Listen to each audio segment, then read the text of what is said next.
iPadOS 15 a apporté des changements qui sont importants par rapport au système d'exploitation des tablettes d'Apple. On peut notamment relever une amélioration par rapport au multitâche, une amélioration par rapport aux gestions des notifications et surtout quelques nouvelles fonctionnalités comme par exemple Quick Note. Mais Apple ne compte clairement pas s'arrêter en si bon chemin et il devrait lancer iPadOS 16 en 2022 avec pas mal de surprises. Du coup, si vous avez un iPad, vous allez certainement être assez content à la fin de cette vidéo. Mais juste avant de parler de toutes les rumeurs qu'on a par rapport à iPadOS 16, il faut que je vous parle du sponsor de cette vidéo, Zero. Pour ceux qui connaissent pas Zero, il faut savoir que c'est un site internet qui permet de créer des sites internet très simplement et très rapidement. L'idée de Zero, c'est vraiment de nous aider à ne pas nous prendre la tête avec des choses qui peuvent être compliquées, comme par exemple les noms de domaine ou tout ce qui va être lié à la vitesse de chargement des fichiers, etc.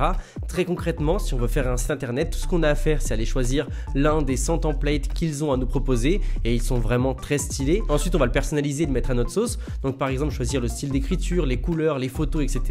On peut faire tout ce qu'on veut avec, il n'y a aucun souci. Et une fois que c'est fait, on va pouvoir directement se connecter à un nom de domaine pour donner au site le nom qu'on souhaite. Et voilà, c'est fait, c'est publié. C'est super simple à faire. Et si vous faites partie des personnes qui ont toujours voulu faire leur site internet, sachez que c'est le moment parce que j'ai une remise exclusive plus 3 mois gratuits et un nom de domaine gratuit pendant un an. Et pour ça, il vous suffit juste d'utiliser mon code André ou en cliquant sur le lien qui est dans la description. Évidemment, si vous essayez Zero mais que ça ne vous convient pas, vous avez 30 jours pour vous faire rembourser intégralement. Déjà, iPadOS 15 est sorti publiquement en septembre 2021. Donc si vous voulez iPadOS 16, il faudra forcément s'armer de patience parce que évidemment, on aura une version de test qui arrivera plus tôt, qui devrait arriver vers le 6 juin. Mais celle qui arrivera le 6 juin sera une version bêta, donc elle aura des bugs, elle aura des problèmes. Et pour avoir une version stable pour monsieur et madame tout le monde, il faudra attendre septembre, voire octobre. Après, si vous demandez quels iPads seront compatibles avec iPadOS 16, ce qu'il faut savoir, c'est qu'il est encore trop tôt pour prédire quoi que ce soit parce que Apple aime bien nous faire des petites surprises, bonnes comme mauvaises d'ailleurs. Ils ont aucun problème avec ça,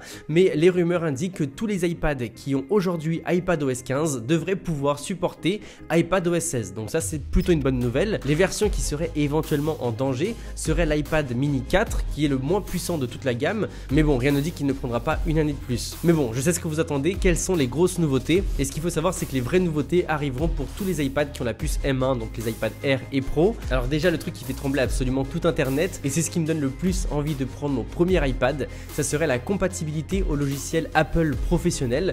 Donc on parle de Final Cut Pro, Logic Pro, Xcode. Ça devrait être disponible sur tous les iPads qui sont dotés de la puce M1 et plus.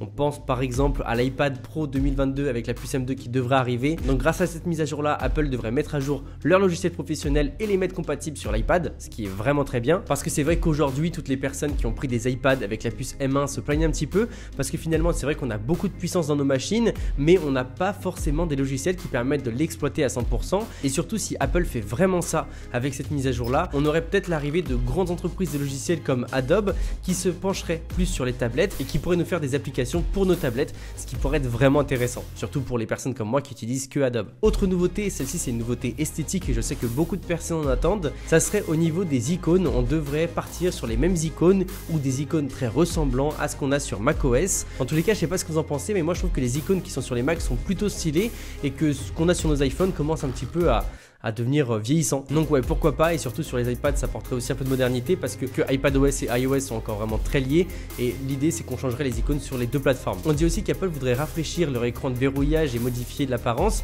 avec notamment des widgets qui seraient interactifs, avec l'écran verrouillé qui permettrait d'avoir accès à certains réglages. D'ailleurs, vu qu'on parle des widgets interactifs, ils devraient également arriver sur le menu d'accueil. On les connaît déjà très bien chez Android, mais c'est peut-être le moment pour Apple de commencer à nous proposer ce genre de widget là qui permettrait comme ça dès le menu d'accueil de changer un réglage ou autre, donc ça peut être assez intéressant. Et pour terminer, la dernière grosse nouveauté que cette mise à jour devrait apporter serait l'arrivée de fenêtres d'applications flottantes. Ça serait une sorte de fonctionnalité de multitasking qui serait activable dès lors que l'iPad serait connecté à un clavier et un trackpad. Donc l'idée c'est que ça devienne vraiment une sorte de petit ordinateur hybride, mais attention, ça risque d'être disponible uniquement sur les iPads avec les puces M1, donc pour tous les autres ça sera assez dommage, mais ça ne sera certainement pas disponible parce que pour ce genre de fonctionnalité là, d'après Apple, il faudrait une énorme puissance de calcul.